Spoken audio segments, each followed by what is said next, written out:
Hello, everyone, and welcome back to another episode of Our Own Devices with Nandagopal Rajan. This time, we have somebody who lords over the big or one of the biggest smartphone companies in the country, Damyant Singh, who is CMO of Oppo India.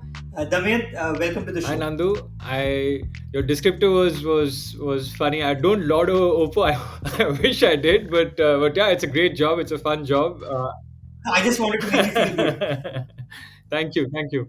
This week we have a very interesting topic and a topic that doesn't get a lot of attention in the smartphone scheme of things because very few people, very few companies actually talk a lot about design. But design is a very important part of any smartphone, as we have known. And even when you pick up a smartphone, you know that design does make a difference.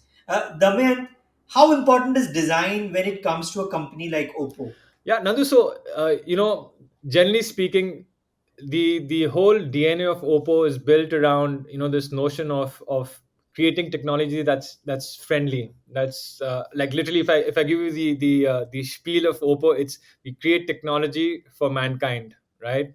And the whole notion is essentially design should lend itself in a way where it almost kind of goes into the background, where it allows people to kind of seamlessly enjoy some very technologically advanced products in very simple with very in very simple form, so to speak.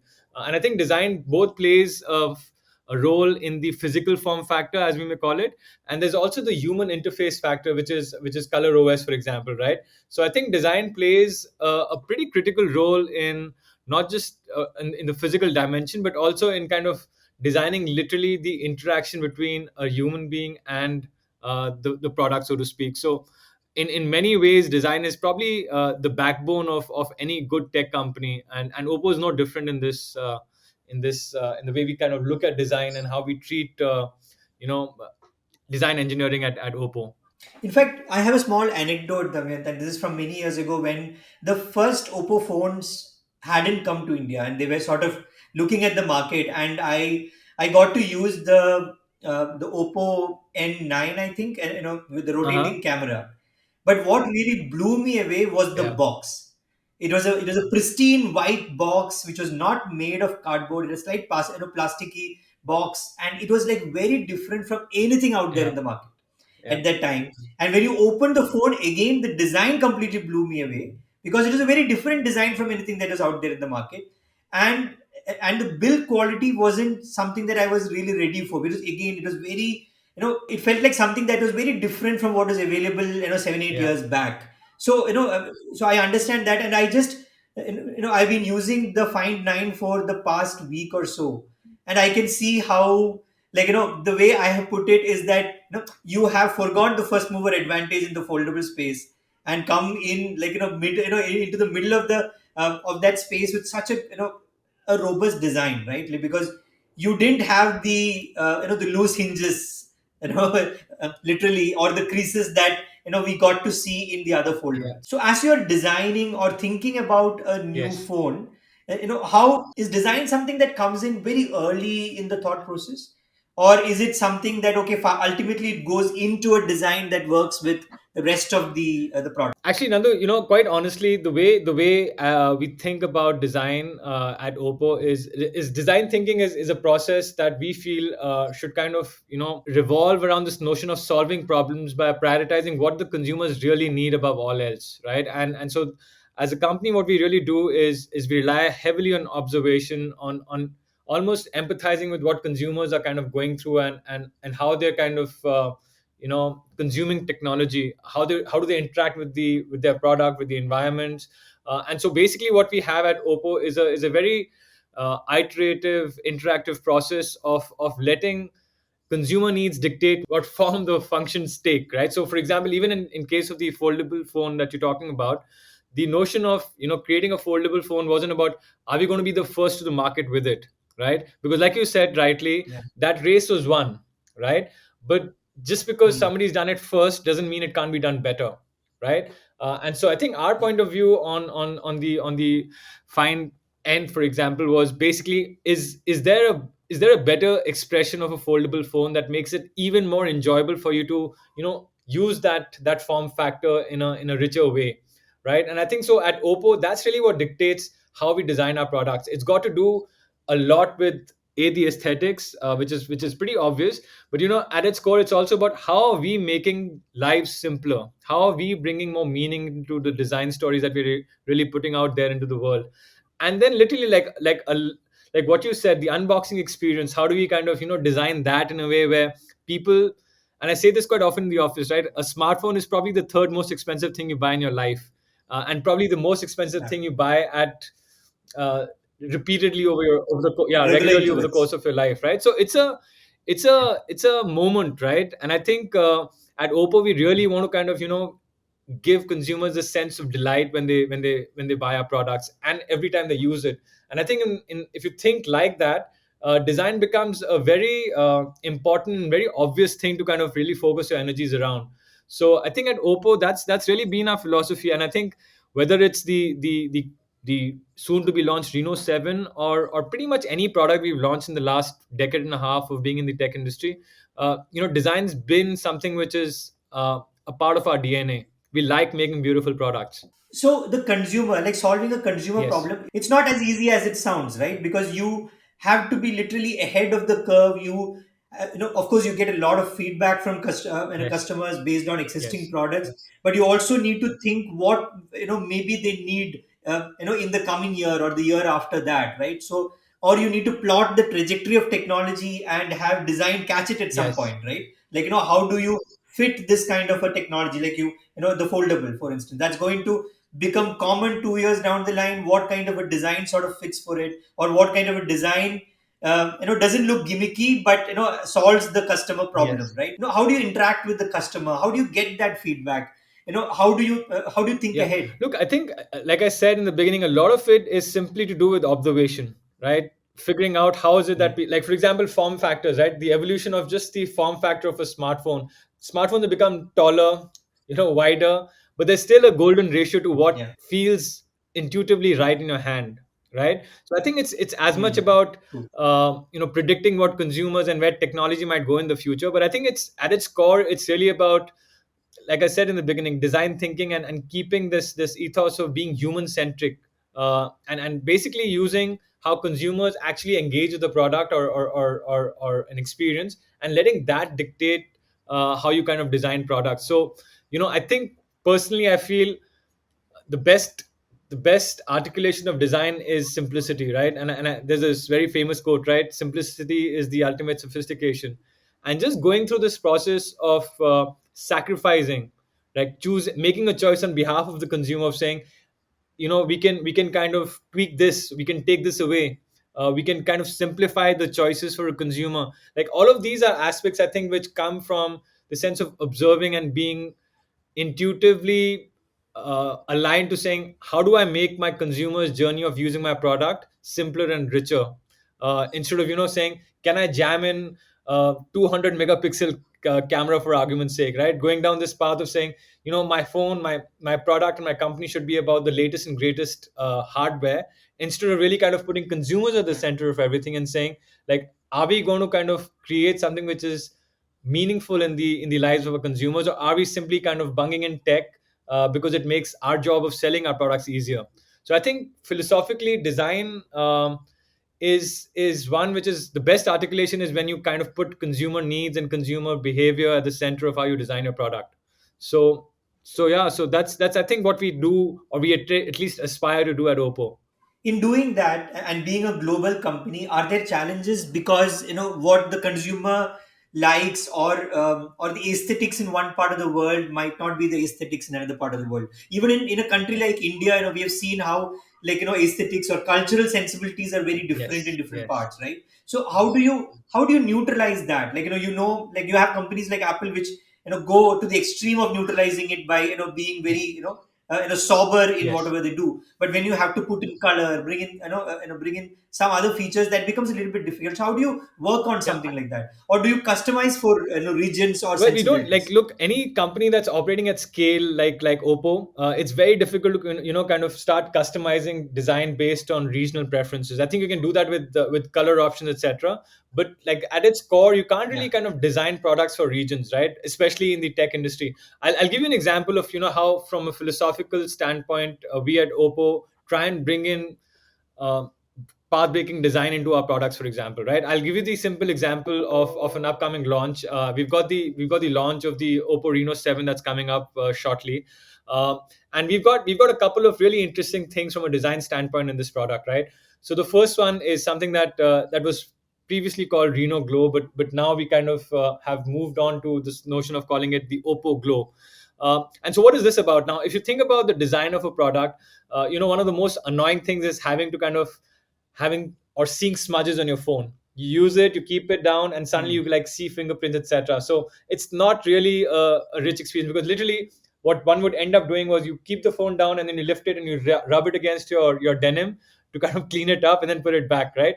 So it's a simple enough thing. So what at Oppo, the way we've kind of solved for this is, the company developed a design technology called Reno Glow. And over a period of time, we've gone through like generations of refinements on this, right? And we've now rebranded it, and we call it Oppo Glow. And so literally what Oppo Glow is, it basically creates millions of tiny microscopic crystals on the back cover. And what this does is gives the phone a glittering effect, a visual effect, which kind of is like a shimmering starry sky, right? But what goes into Hmm. this is this really painstaking process to kind of create this frosted glass material, which is durable but also gives you like a silky smooth feel. So every time you pick up your phone, you generally feel that you've got a thing of beauty in your hands, right? And so what we've done with the new generation is we've used something called LDI technology, which formerly was only used in it's basically something which is aircraft grade laser direct imaging. It's basically a process where we use chemical etching, we acid wash, and we use acid washing technologies to kind of give you this frosted glass material, which has got this silky smooth feel. Now, if you think about LDI, it's usually used to kind of design printed circuit boards in the aviation industry, right? But at Oppo, our designers and our developers and our engineering team basically said, let's repurpose this to kind of create 1.2 million micro etchings, right, in just 20 microns in width. And across the surface of the handset, let's give this really amazing finish and feel to the product. And wouldn't it be a joy if our consumers could kind of enjoy something this complicated in as simple a product form as a smartphone, right? So the design philosophy of the True. Reno 7, for example, is inspired by the LDI technology that's borrowed from the aircraft industry or from the aviation industry. And I just feel like, us learning, or our engineering teams learning from different industries and bringing that design philosophy and really complicated engineering into products that are used in everyday life. I think there's a beauty to that, right? And I'm sure when you see the product yourself, you'll generally kind of feel the painstaking detail and eye for or the eye for detail that kind of has gone into something which is as simple as the back cover of a phone. But we feel this like there are sometimes some very beautiful ways in which you can use and leverage technology and harness the power of modern technology to bring something really really unique and beautiful and put that out into the world. So yeah, so I think that's something that we continuously push ourselves to doing. So, it's interesting that you talk or you spoke about the material used at in the Yes. back cover, and the back cover is a place where a lot of conversation happens around, right? Like, and, plastic, Yeah. glass, metal. How do you tackle that challenge? Is it more of a price call or a cost call, or is it something like, do you have to think of offering the best materials at the lowest prices? How does that Yeah. work? Nandu, so like everything you said is a consideration when you design, right? Because it'd be silly for me to say Yeah. no, price is not something that we care about. Like you obviously need to hit a certain FOB, right? You need to hit a certain price band. Yeah. But within that, Yeah. it's always about how are we within a so for argument's sake, you've given yourself $100. I'm just giving you notional numbers, but you've given yourself $100 to Yeah. kind of create or put that into the design element of the phone, right?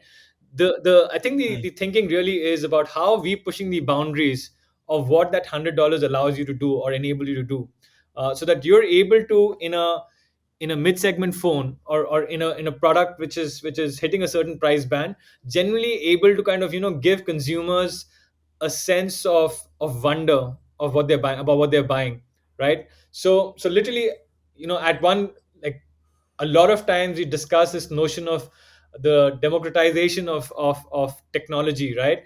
And so there's democratization in terms of getting 5G to cheaper handsets, etc. But from a design standpoint, like if you look at a device which today costs about, say, 18-20,000 rupees, or in the case of the Reno series, for example, in the mid 30s, 30,000 price bracket, the products that you kind of are buying now in that price segment are comparable to the best in the world, right? And I think it's simply about, it's no longer a question about, when you're spending, say, for example, 35-40,000 rupees, what am I compromising on, what am I losing out on as a consumer? It's no longer that. So from our perspective, it's about, how do we make sure that you feel as much pride about a product that you're buying in that segment, which has got as much technology packed into it, which has a factor of us leveraging design in a way which genuinely feels uplifting. How do we kind of make that possible? So yes, price is a consideration, but eventually, I think the choices are made on the back of, will will we be able to kind of give this product to a consumer, and will that consumer enjoy using this product for a period of 2, 3, 4 years, right? Will he feel proud and amazed with what he's got in his pocket over a course of 36 to 40 months, or will it like, we obviously hope they don't get bored of the design, but how do we make sure that that sense of wonder and that sense of joy that you take from product stays for as long as it can? So yeah, it's a tricky one. You always want to kind of put in more, and then, so that's one aspect. The other one is basically, um, there are some kinds of features that can only be enabled if the materials are of a certain kind, right? So if you, for example, need to kind of have um, um, the phone to be wireless charging, for example, that requires, yeah, that Glass. requires glass, right? So that's a very Yeah, obvious one. So you can't not have glass if you want to yeah, have wireless charging. So some calls are dictated by tech, others are dictated by this notion of wanting to make sure we give something amazing to consumers.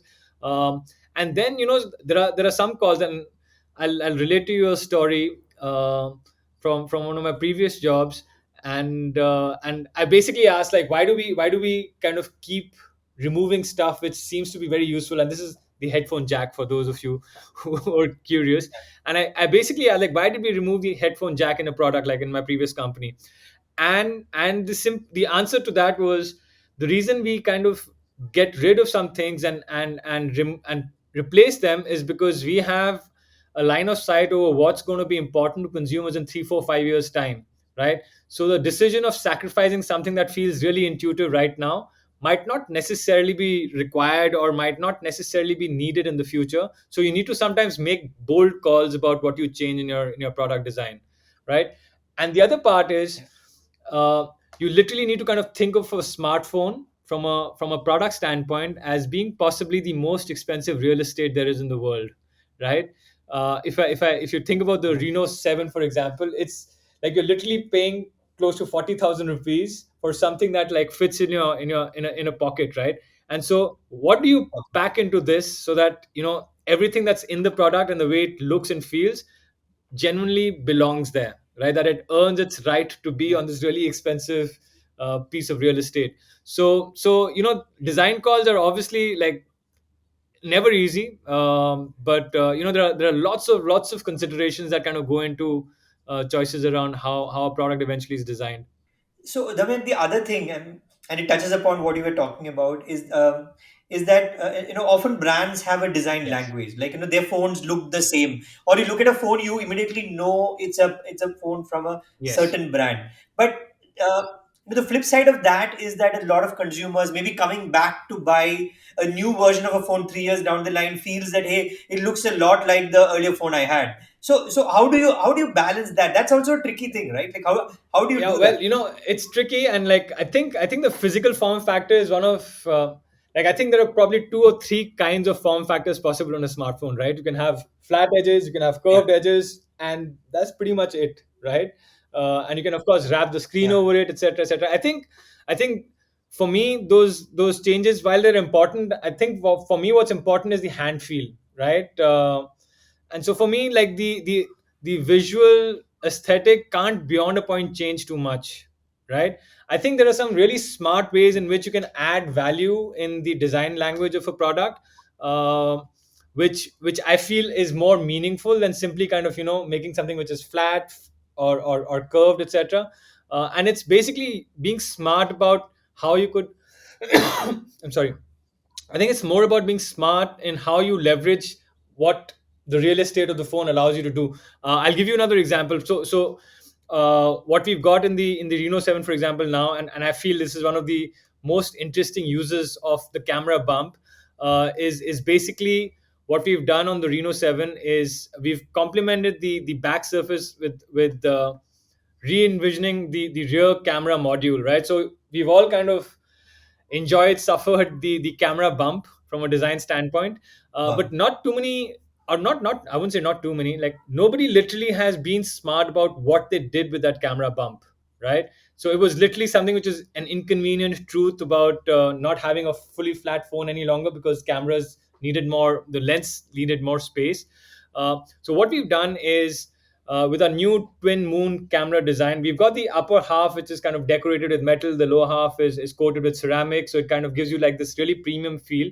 But more importantly, that camera bump around the camera module, that bump, we've introduced something that we're calling 3D breathing lights, right?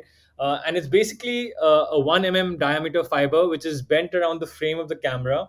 And so whenever you receive a call or a message, or when you're charging the phone, the fiber basically emits a soft pulsating light.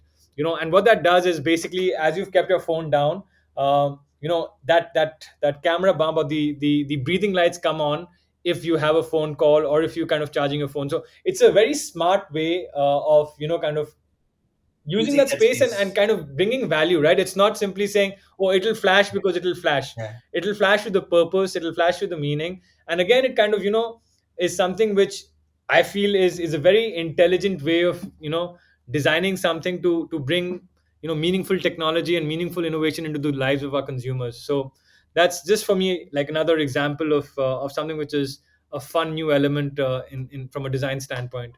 So I've taken a lot of your time. One last Yeah. question, Damyant. How important is the theater that design can offer? Like you have a rotating camera, you have a shark fin camera that pops up, or a camera that goes down, which is Yeah. motorized. How important, at least to do it once in a year or once in a couple of years. So almost tell your consumer that, hey, we are capable of doing all these things. Maybe we are not doing it in the phone that you're Yeah. buying. Nandu, look, I think like personally, I'm not big on this kind of design storytelling, right? Personally, like if you ask me, my Yeah. personal senses don't kind of necessarily align with this philosophy of kind of Hmm. having uh, pop up or differentiated rotating camera. Like I think for me, I prefer simplicity in design, right? And if there's a meaningful difference, or there's a meaningful purpose for the the horse and pony show, if I might call it that, in the design, then so be it, right? But if you're doing it purely because or if a brand is doing it purely because it wants to grab the attention of consumers for a couple of months, or wants to stand out on the back of something like that, I find it gimmicky, right? And I think one of the things that good or great design should not be is it should not be gimmicky. Great design should give you pleasure when you see it. Great design should kind of inspire you. Great design should want to kind of make, like, literally make you want to replicate something like that in your own life, right? It should make the world around you more beautiful. And I just don't enjoy gimmicky design personally, right? So I would It can also be good marketing, right? In a way, like it gets you a lot more eyeballs than your regular design. maybe Nandu, like, and again, like, maybe it does, right? But if I like, again, if I feel as a marketer or as an individual, and I'm talking more as a consumer than like the CMO of Oppo right now, right? But as an individual, if a company is trying to sell me something gimmicky, I'll probably catch on to it, right? And maybe I'll enjoy it for a day or two, right? But do you want to blow up the Yeah, internet for a couple but of it never days, leaves. or do you want to kind of bring meaning into consumers' lives? And I'm a fan of the latter, right? I don't want to own the internet because I've done something uh, street smart, right? And there is a place for it, of course, right? I'm not saying that nobody should do it, but I just feel intuitively what I enjoy more is timeless design, so to speak, right? Something which like which is done for the right reasons, like to the point you were making, right? If it's simply about I'm going to kind of make noise in the market and people will remember me for 3 days, I don't like I don't personally enjoy that kind of marketing, honestly, right? I prefer a little bit more meat to the storytelling. I prefer a little bit more contextuality. I prefer there being meaningful innovation. And it's a term used very often, but I think even in design, being able to kind of meaningfully change something is for me a lot better than simply having something which is rotating, revolving, or somersaulting. So as you heard from Damyan, design has to be there to solve a problem. It needs to be purposeful and it should not be there just for the heck of it. Damyan, it was fascinating listening to you and how Oppo is thinking about design of its existing and future products. Thanks for being on the Thanks, show. Nandu. Real pleasure chatting with you. This is Nandagopal Rajan saying bye again. We'll be back again with a new guest next week. And we are available everywhere you listen to your podcasts.